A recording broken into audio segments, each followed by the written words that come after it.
dala mo yung utos na yon. Follow me. Sumunod ka sa akin. Sa simula ng panawagan ng Panginoon kina Pedro po, nagbigay na siya ng isang kaisipan na pagkilos sa kanila na sila'y susunod sila sa kanya eh. Follow me. Ito'y paghahanda sa mga panawagan sa buhay natin. At yung sinasabi din niya sa atin, bigkisan. Gird up the loins of your mind. Ito yung Tagalog. Bigkisin ang mga baywang ng iyong pag-iisip. Alam mo, mahirap, malalim siya, no? Ibig sabihin, get ready to do what I show you to do. Maging handa po tayo ng mga bagay na dapat nating gagawin kasi ipapakita ito ng Panginoon. Dapat ang ating attitude as a Christian is to be action mindset. Kusa kang sumusunod sa Panginoon. Amen. Napakaganda po pag yung initiative. Initiative, maganda eh. Alam mo, sa mga churches ngayon, ang problema kadalasan, yung walang kasiglaan sa paglilingkod, walang kasiglaan sa pananambahan, walang kasiglaan sa fellowship. Saan tayo, alam niyo, iniisip ko nga eh, kung wala ka sa gawain ng Diyos, saan ka madalas gumagawa? Sa labas. Yung mga unbeliever, meron silang commitment na gumawa. Tingnan nyo, masigasig sila sa gawain. Pero yung kanilang gawain, wala naman sa kalooban ng Panginoon. At matindi pa, sila ay nasa jablo eh. Wala tayong commitment sa Diyos na kumilos sa gawain niya eh. So, get ready to do what I show you to do, sabi ng Panginoon. Ito'y magsisimula sa ating mga panahon sa Diyos bawat umaga. Now, pag-isipan natin, ito tutukoy ko. Saan ka ba talaga nagiging handa upang gumawa sa mga bagay na gustong ipagawa ng Panginoon? Pagising mo sa umaga, especially your devotion. Di ba? Dapat maging routine natin itong taon na ito. Ang panalangin ko sa inyo na umpisahan nyo magbasa, matapos ninyo hanggang taon yung Bible. Alam niyo po, mababasa po ang merong isang pastor, nabasa nga niya in 3 months lang eh. Yung Genesis hanggang Revelations. Read His Word. Mag-aral tayo, magbasa tayo ng Biblia, dahil po, doon niya po ipapakita sa atin kung anong nais niyang ipagawa sa atin. Hindi ko alam kung naniniwala kayo eh. Pag bumili ka ng cellphone na bago o TV, meron siyang manual. Doon mo babasahin kung paano bubuksan ang TV. Amen. Ito'y sarili po nating manual, standard for living this world, mga minamahal. Read His Word. He will show you things in your life you need to change.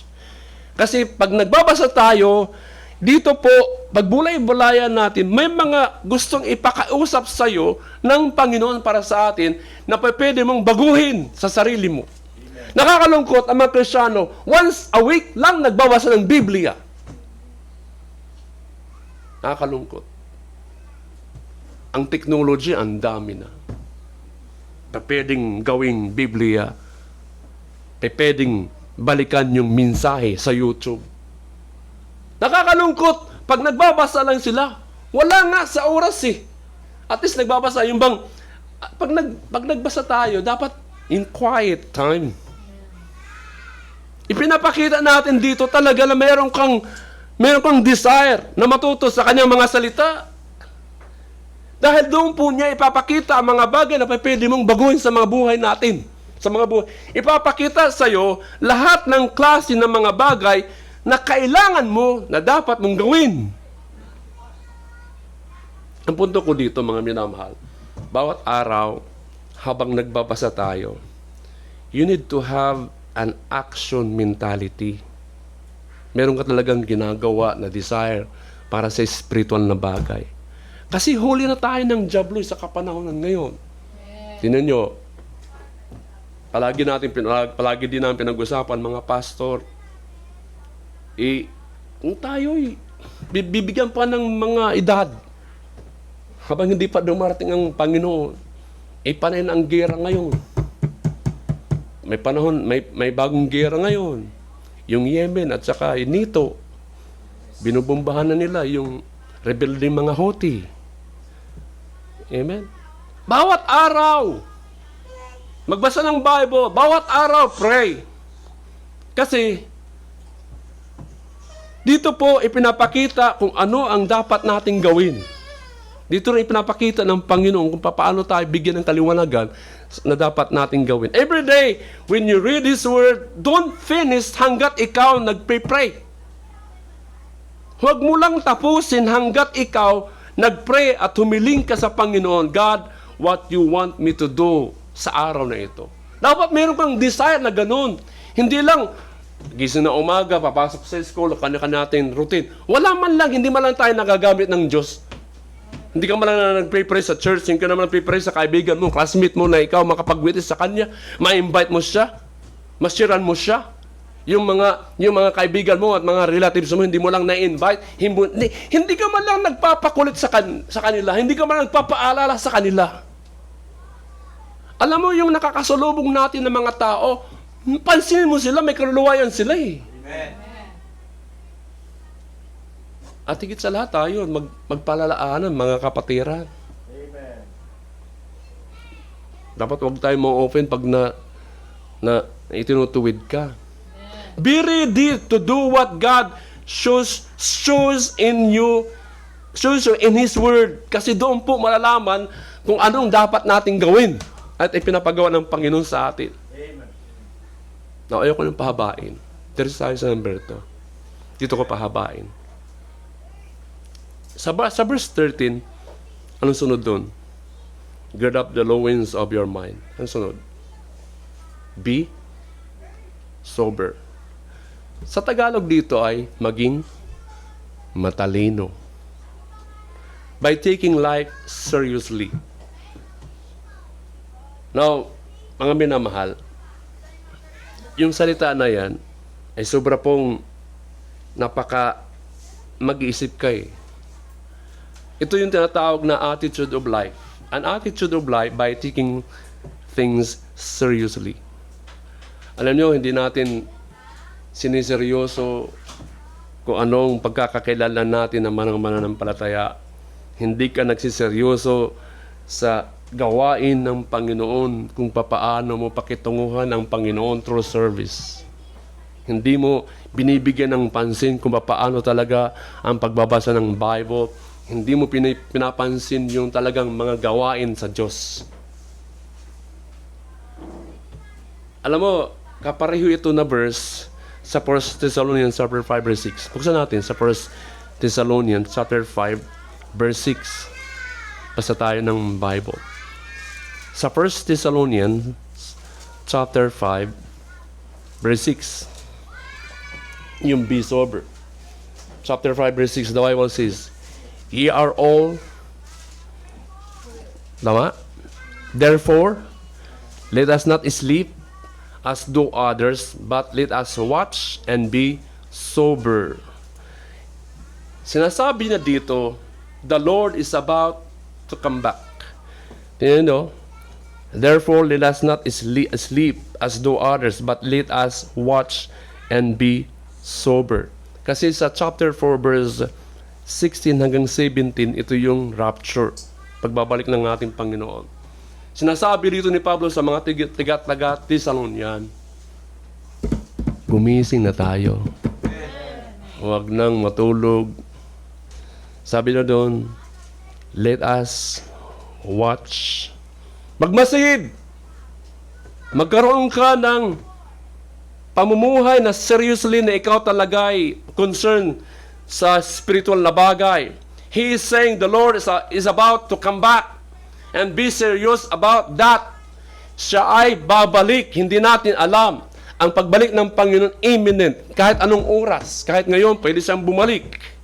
Sa verse 8, the Bible says, but let us who are of the days be sober, putting on the breastplate of faith and love, and for an helmet, the hope of salvation.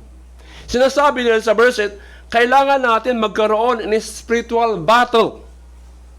let us who are of the days be sober, putting on the breastplate of faith. Ito yung mga panangga sa pagkikipagdigma ng kapanahon ng mga espadahan. Spiritual battle. So we need to have an armor on. Meron tayong mga armas ba? We are in a serious fight.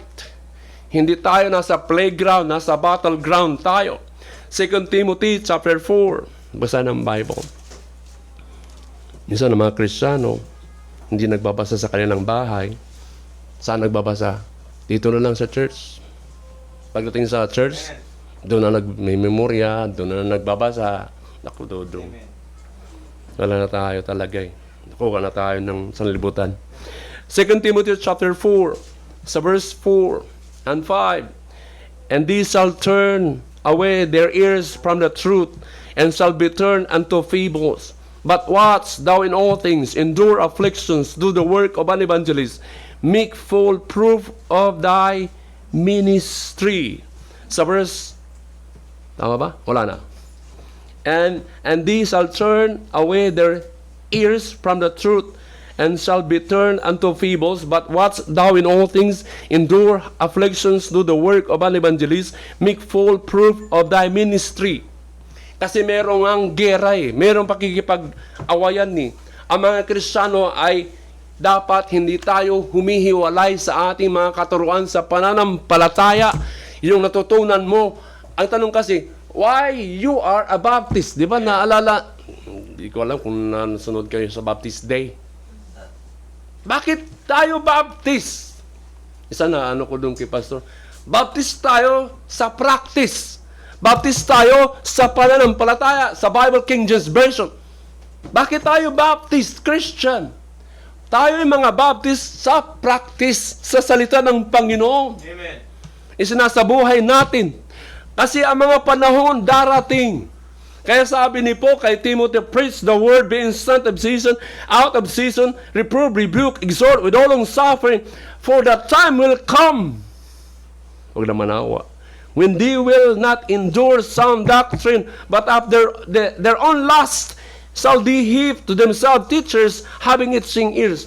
Wala nang pagkukuha ng seryosong pamumuhay na Kristiyano. Hindi na talaga, wala nang commitment sa paglilingkod sa Panginoon. Amen. Huwag tayong hihiwalay sa katotohanan. Ang kanilang mga tainga, sabi ni Pablo kay Timothy, ibabaling na lang sa mga teknolohiya, sa mga kanila na lang mga desire, sariling mga pagnanasa. Ibabaling sa yung bang wala nang appetite sa spiritual na bagay. Huwag kang umiwas. Huwag kang tayo dapat mag-focus sa mga panawagan sa ministry. Huwag tayo magbakasyon. Maganda magbakasyon, pero huwag naman panatili doon. At kung anong pinagagawa sa atin ng Diyos na tinawag tayo doon sa ministry, this is a serious things for us as a church, for us also as sa sarili mo. Meron ka talagang involvement sa gawain ng Panginoon. Kailangan na tayong kumilos itong taon. Hindi ko alam kung mayroon tayong mababautismuhan. Hindi ko kaya mag-isa eh. Mag-pray tayo ng mga kaluluwa dito sa syudad. Marami na mga tao. Amen. Ilan ang mga pastor dito, mga gawa. Huwag na kayong pumunta doon. Kaya nag-usap-usap na kami na, Pastor, ganito, pag merong ng member ni Pastor Remoga, pumunta doon kay Pastor Redel Lacuna. Saan ba kay Pastor Redel? Sa Phase 1 ba yun? Sa Hillsview. Dalawa doon ang church kay Pastor Abordo. Dito na lang sa Hillsview, Pastor Luiga, tatlo sila. Ronel Basia, si Pastor Al Gonzales. Makikita niyo yun sa Sabado. Sila magpipreach. Huwag tayong humiwalay sa katotohanan. Kung ano nalaman mo as a Baptist Christian and the members of this church, huwag na tayong maghanap ng ibang simbahan na kung saan malilito ka sa katotohanan. Nakakalungkot. Umalis naman dito, napunta sa mga kulto. Ang hirap. Sabi, nalulungkot. Ano bang natutunan nila?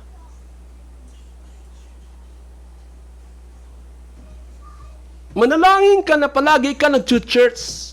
Kasi itong church na to, ginagamit ito ng church, ng Panginoon, para tayo masanay, ma-equip sa kanyang mga salita. 1 Peter chapter 5, verse 8. 1 Peter chapter 5, verse 8. Sa verse 8, sabi doon, be sober, be vigilant, because your adversary, the devil, as a roaring lion, walketh about, seeking whom he may devour. Anong ibig sabihin? Kailangan natin magkaroon ng seryosong pamumuhay na Kristiyano. Dahil si Satanas ay seryoso din sa atin. Tayo dito sa loob ng church, tatargetin tayo, isa sa atin na gagawin niya na isang dahilan upang magkasira-siraan tayo. Hindi na siya kukuha sa labas ng mga unbelievers sa kanya yan. Tayo, ikaw mismo tatargetin niya yan. And you need to be serious at maging alerto, nagmamasid. Dahil mayroon kang isang kaaway, hindi yung kapatiran na kaaway, na palaging umaaligid-aligid sa'yo, kontra sa'yo. Mo yan, si Satanas. Umaatungal, hindi naman umaatungal. Totoo lang, ano ang marirealize natin dito na ang diablo ay sumusubok sa atin na merong paraan na hindi maganda, puro masasama na dapat tayo maging alerto. Ang diablo po, nag-iisip yan sa atin na tayo ay maging kontra sa salita at kalooban at sa kanyang gawain. Bawat araw tayo po pinagmamasdan. Bawat araw isa ay nagmamasid,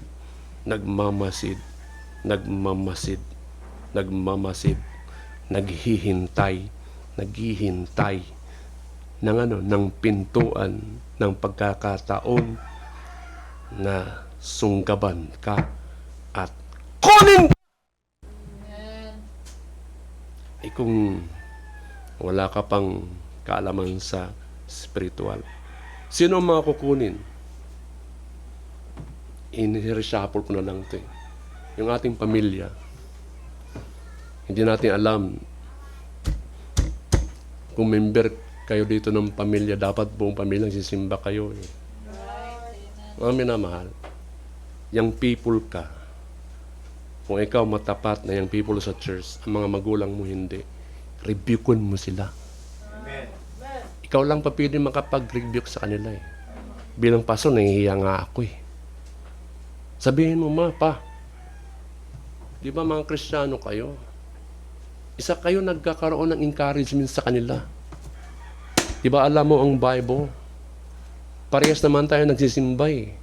Karapatan mo yun, spiritually. Hindi naman ibig sabihin na umaano ka sa mga magulang mo na wala kang respeto.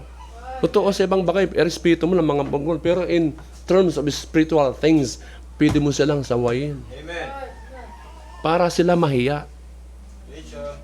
Wag lang kayong umasa na pupunta lang. Mahirap. Mag-encourage sa mga magulang, but you need it. Wag mong hayaan na mga magulang mo makuha ng diablo unti-unti. Amen.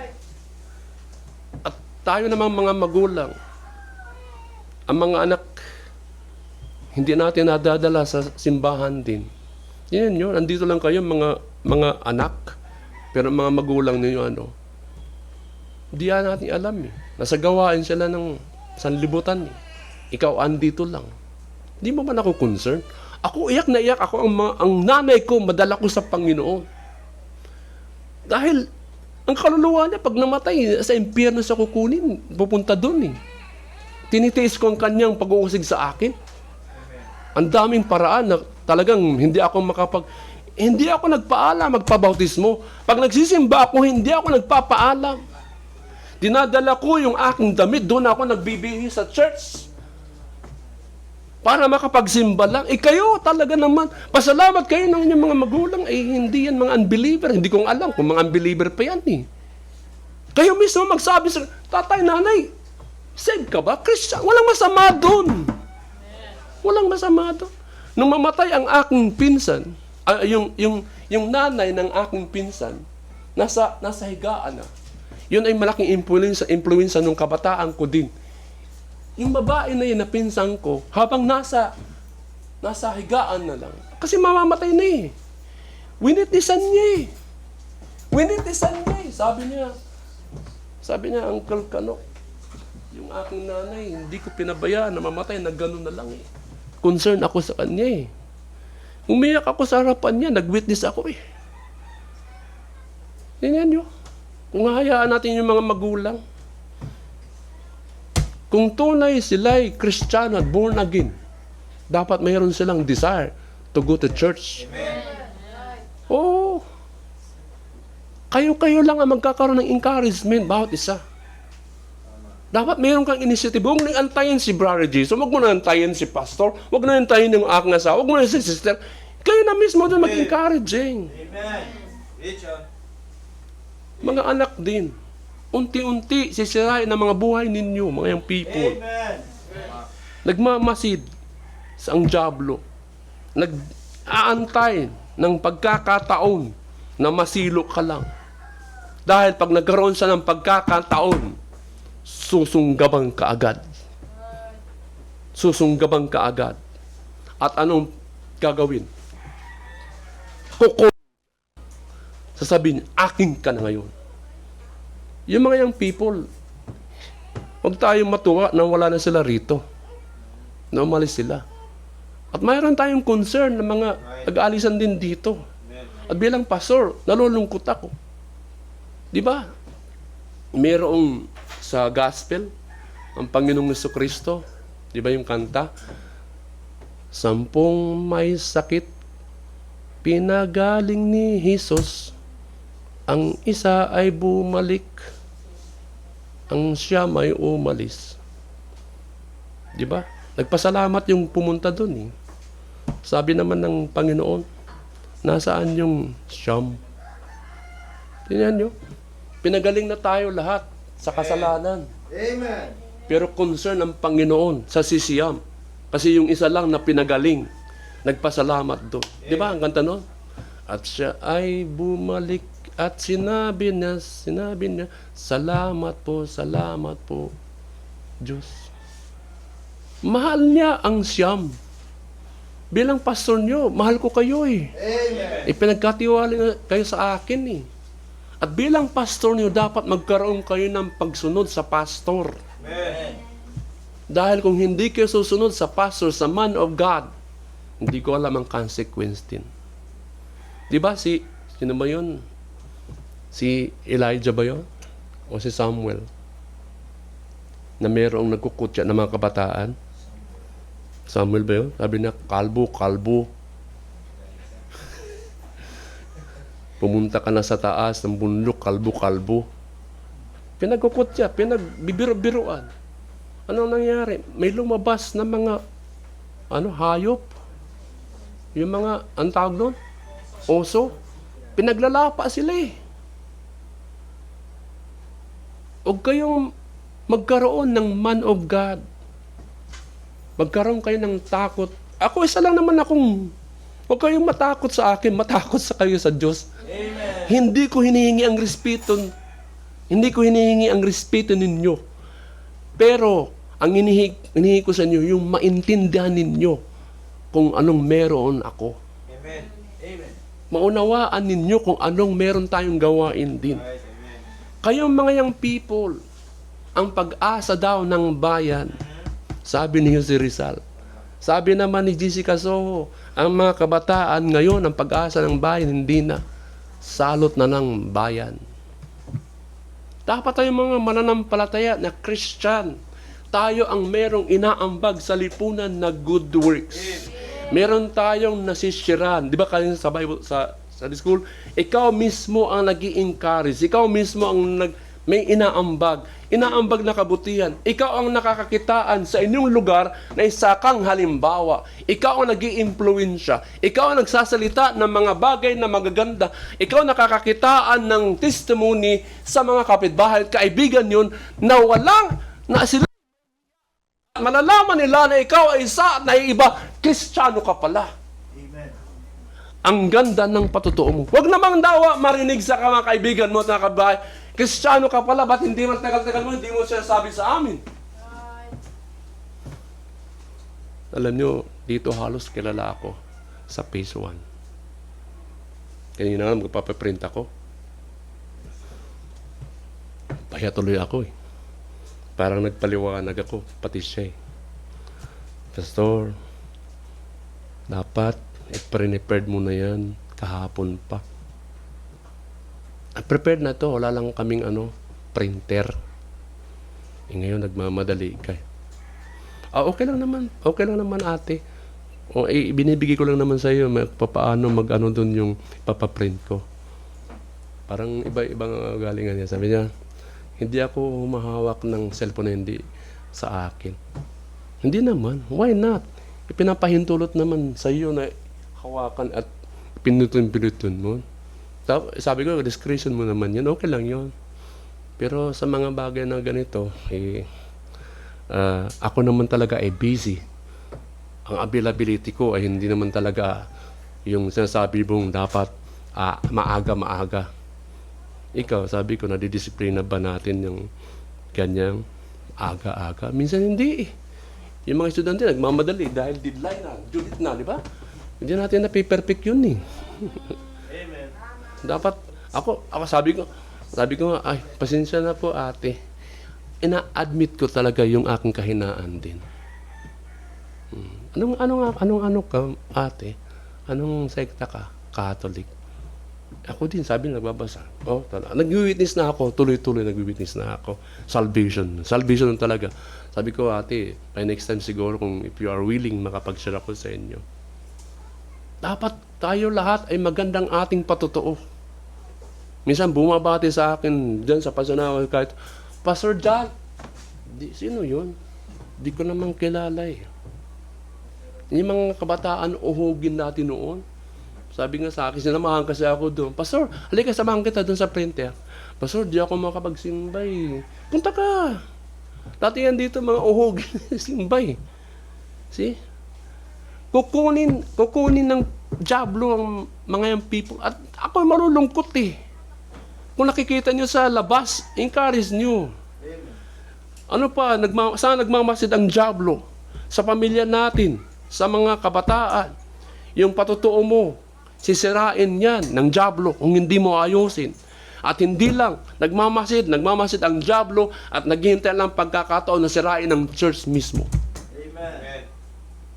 Dito, nag-iingat ako dito sa mga kapitbahay. Na magka-blessing ako ng bigas. Bigay ako dito, bigay ako doon. Pero hindi naman lahat. Malayo na. Ang iniisip ko kayo, kuha ka na ng bigas. Yun lang ang pagkakataon na blessing na mayroon ako eh.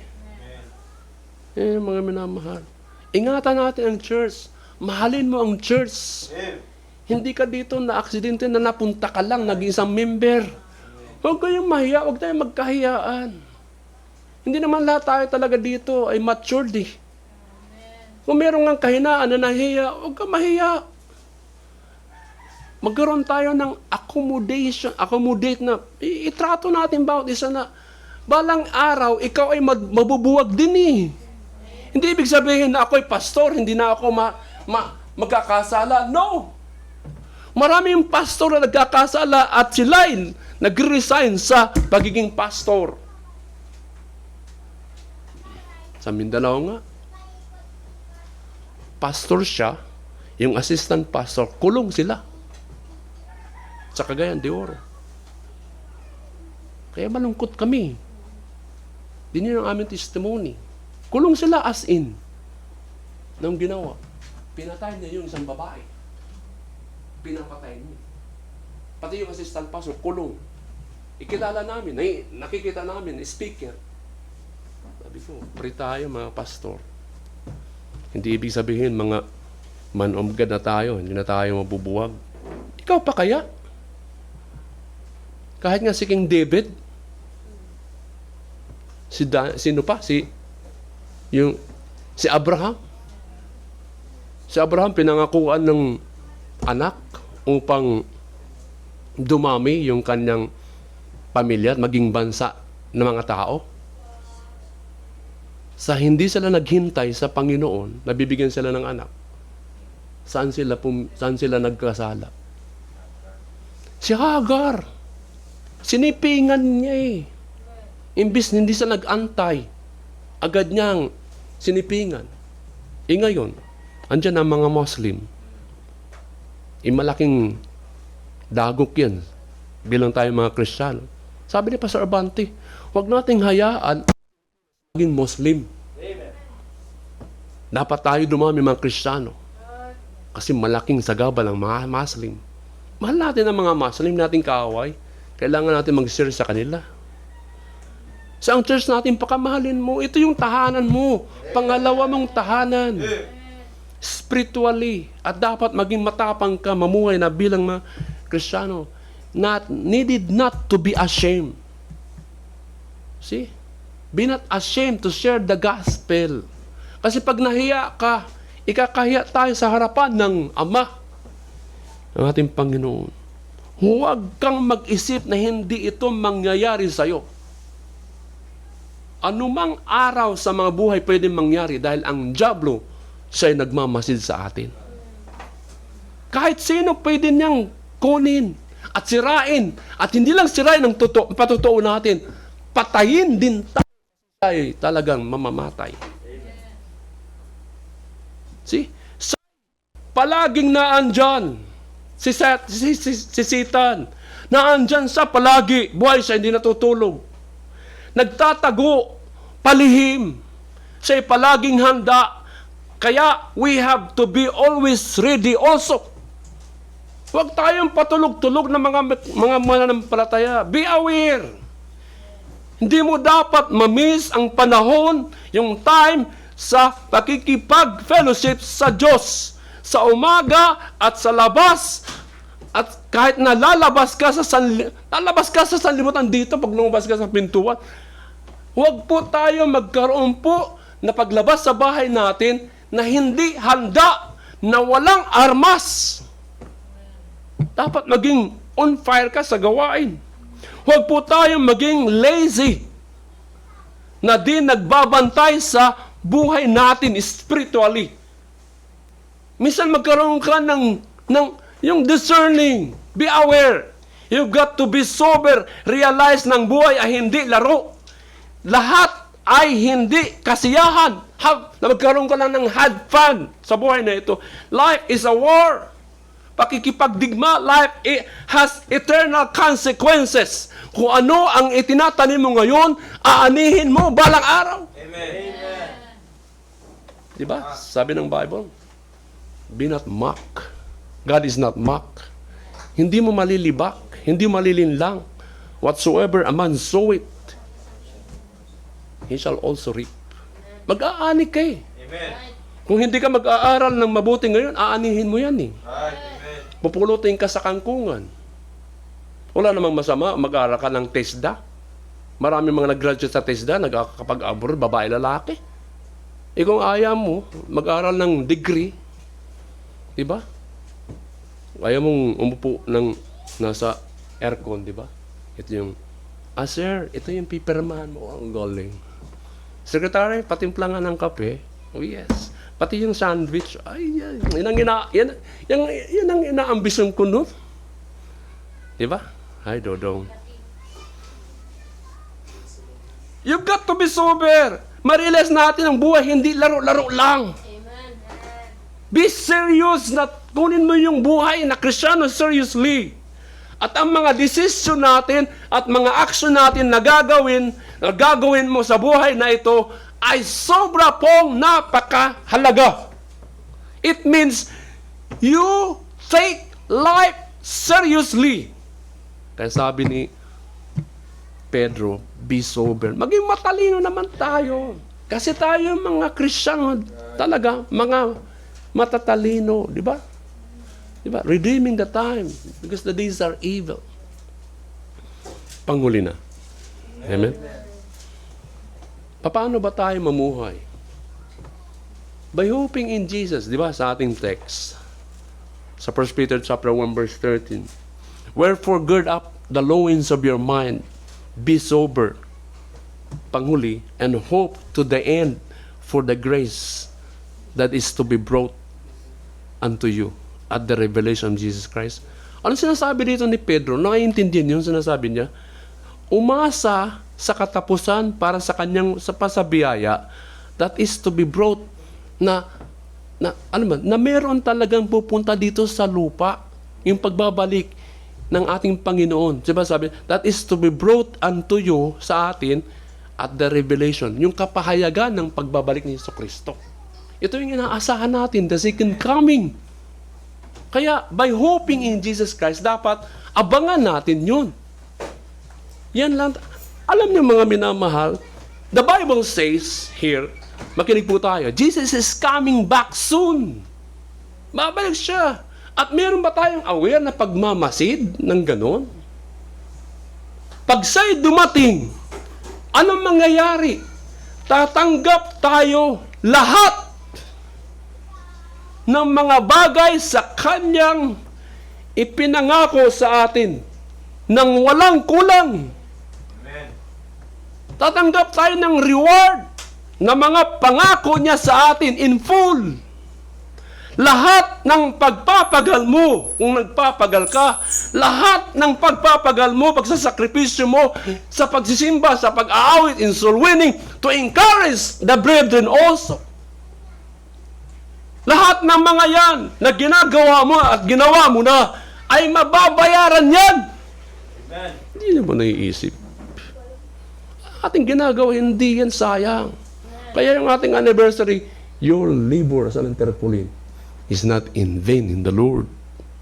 Lahat ng mga yon, lahat ng mga yung papaano ka sumunod sa Kanya, papaano ka nag-aalinlangan papunta sa church, papaano mo dalhin ang Biblia na minsan itinatago mo pa kung saan, hindi mo pinapakita na minsan yung panunuot natin sa pananamit, nagkakaroon ka pa ng liberal, ako may dala ng aking sarili, ako, di ba? Lahat ng mga pagsunod kung paano ka sumunod sa kalooban ng Biblia, sa kalooban ng Panginoon, paano pakitunguhan ng kanang church, paano nga ang pagsunod mo sa Panginoon? Lahat ng mga yon na pagsunod mo sa Kanya, sa kapagdating niya, we will be rewarded. Kaya tayo accountable. Mayroon tayong accountability sa ating mga pagsunod at ginagawa. Ang iyong katawan na hindi man yan perfecto will be transformed into a perfect eternal body. Return, mga minamahal. Yung katawan natin na hindi talaga mahitso-hitsura, kahit manalaming ka na, anumang mga pinipintura. Diba? Paano mga laking gupit? Minsan hindi gupit Kristiyano. Amen. Hindi yan perfecto. But, pagdating ng Panginoon, will be transformed into a perfect eternal body. Amen. Ako, inaasahan ko na yun. Pag dumating ang Panginoon, kaya pag namatay ako, ano kaya ang itsura ko? Kano pa ba ako? Diba? Hindi niya, no? Oh, see? Totoo, di ba ang kagandahan? Titingnan natin, ano kaya ang itsura ng ating Panginoong Jesucristo? Ano ba yung itsura ni Jonah? Di ba? Siguro, tanungin kita, Jonah, ba't ano bang itsura nandun ka sa balina yun ay? Nung ilinuwa ka doon sa Nineveh, na 7 lang na salita, nagsisi yung mga tao. See? 7 lang. 7 words lang. Hindi ko lang, 7 words lang. And then, yung mga tao sa Nineveh, lahat sila dumapa at nagpaligo ng asno. Yung, talagang nagsisi sila eh. See? Yung inaasahan natin by hoping in Jesus' return. Ikaw at ako, lahat tayo, we will live with Him in glory forever. Di ba kayo nag-iimin dyan? Amen. See? Sinasabi niya, listen, yan ay darating. Look forward to that. Yung pag-asa na yan. Fix your hope completely sa bagay na yan. See? Ang mga tao, kasalukuyan, kahit nga tayo ngayon nagtatatag ng pundasyon sa buhay na ito. Ano mga pundasyon? Nag-aambisyon na sila'y umangat sa buhay. Walang mali po yun. Doon na lamang nila pinupokus ang pagtatatag sa kanilang buhay. makabili ng ganito, makaroon ng ganyan. Lahat-lahat na lang nandoon yung kanilang pundasyon sa buhay. Sa mga bagay dito sa mundo, kundi nakakalungkot lang. Kahit naman Kristiyano, halos ang ating tuon palagi na lang nilalagay sa kanilang pag-asa sa mga bagay na hindi nagtatagal. Amen. Sa mga material na yon. Temporary lang yan eh. Amen. Ano mang mga bagay na material dito sa meron tayo, it is all corruptible. Nawawala yan. Temporary lang yan. Amen. Kahit nga ang mag-asawa, temporary lang. Hindi. Kaya, sabi ng Diyos, do not put your hope in these things. Amen. Huwag mong ilagay ang pag-asa mo sa mga bagay na mga material yan. They will not ultimately satisfy you. Hindi yan talaga ultimo na magkakaroon ka ng kasiyahan. Ang pera will never make you happy. Niniwala kayo? Merong mga malalaking billionaire nagpapakamatay. Mayaman na. Yung tahanan natin is not going to satisfy you. Kahit nga ang mag-asawa na pinakasalan magkakaroon ng kasiyahan mo higit lahat. Temporary lang yan eh. Yung mga businesses na nagtagumpay, nagkaroon man sila ng promotion o reward na hinahanap nila, will not fulfill, satisfy sa mga bagay na yan. Yung babae, yung lalaki na lignig, won't satisfy you either. Hindi mo sabihin, masaya ka na, meron ka ng jowa. No! Kaya nga inuulit ko bilang pastor niyo, nakakalungkot. Ang tamaan, magnawa, magalit. Amen. Inuulit ko, pag nagkaroon ka ng unbeliever, hindi yan mag-i-encourage sa'yo. Tama. Amen. Magsimba ka. Amen. Hindi yan. Magbasa ka ng Biblia. Hindi yan mag-i-encourage Tama. sa'yo. Pagdating ng Sunday, hindi yan magsasabi ka. Magsimba tayo. No. Amen. Yan na yan eh. Hindi yan talaga kalooban ng Panginoon. Magkaroon ka lang ng patient. Ang Panginoon talaga, magbibigay yan ng perfect will para sa'yo. Amen. None of these things will put your hope in God. See? None of these things will put your hope. Dapat ang ating pag-asa kay Jesucristo. Amen. It is your hope really in Jesus ang tanong. Ang Panginoon ba talaga ang inaasahan mo? If you do have this hope, then thank God na tayo niligtas at dapat tayo niligtas, mamuhay na nangaayon sa Kanya. Maging on fire ka sa gawain. Go to church. Maging on time ka sa church. Amen. Huwag mong paantayin ng church, paantayin ng Panginoon. Amen. Di ba, kuninto ko sa inyo nung si Pastor Al Gonzales, papaano ang kultura ng mga Haponis at saka Koreano. Hindi sila nalilate. Pagpasok pa lang nila sa pintuan, nasa altar na sila eh. Humahagul-hul lang yun. Oh, Panginoon, patawarin niyo ako. Sabi ni Pastor Al, ang mga Pilipino, late pa. Hindi nagsisisi sa harapan ng altar pagpasok sa church. See? Tayo, pag tayo nag-maawit sa Panginoon, dapat yung mag-awin heartily. Pero, huwag ka naman, pagkatapos mo nang umawit sa Panginoon, nagsimba, agad kang punta sa FB. Totoo lang. Hindi yan talaga natutuwa ang Panginoon sa atin. Pupunta tayo sa mga kaya nga itong taon ayusin natin ang ating worship eh. Hindi tayo pagpapalain ng Panginoon sa gawain na ito eh. Totoo lang. Pahalagahan mo ang church life natin. Amen. Ako nga pag gabi, panay ako gising, pray, panay ako sa YouTube, paano pagka nag-iisa ako dito, wala kayong maririnig. Puro yan, mga awitan, YouTube na mga preaching. Ito lang. If you do have this hope, then thank God. And then, i-commit mo yung sarili to live like what the Bible says you should to live. What then? What should we live then by now? Ano ba ang pwede natin ipamuhay ngayon as a Christian? See? Maging seryoso na tayo sa paglilingkod sa Panginoon. Pag umawit ka naman din. Amen. Sa mga malalaking simbahan, meron yan dyan mga microphone. Meron yan aawit, suporta sa pag-awit sa song leader. Ikaw ang song leader dito, hindi pa umaawit. Pumipili ka lang ng ano. Dapat umawit ka, hindi yung awit ka sa Panginoon. Amen. Yan ang kaparaanan kung paano ka maglingkod. At hindi yan talaga.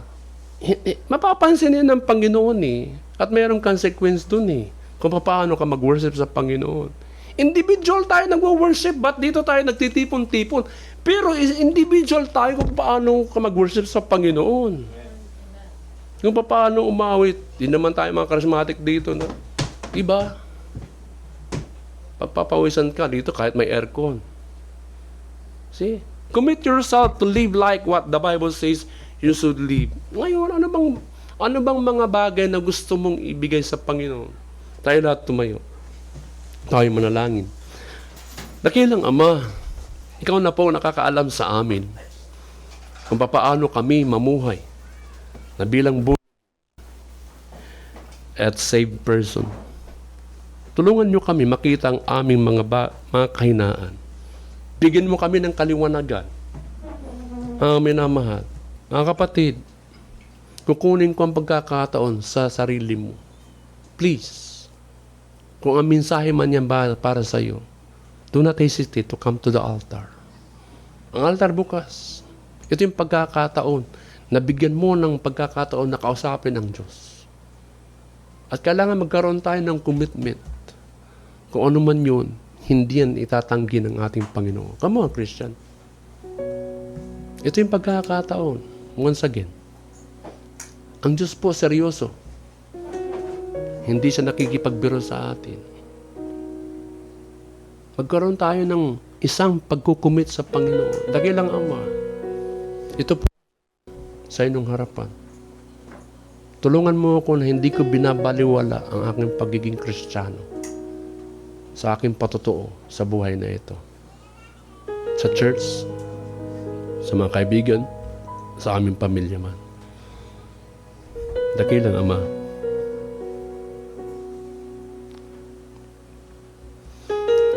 nalalaman niyo po bawat isa sa amin kung anong meron kaming puso,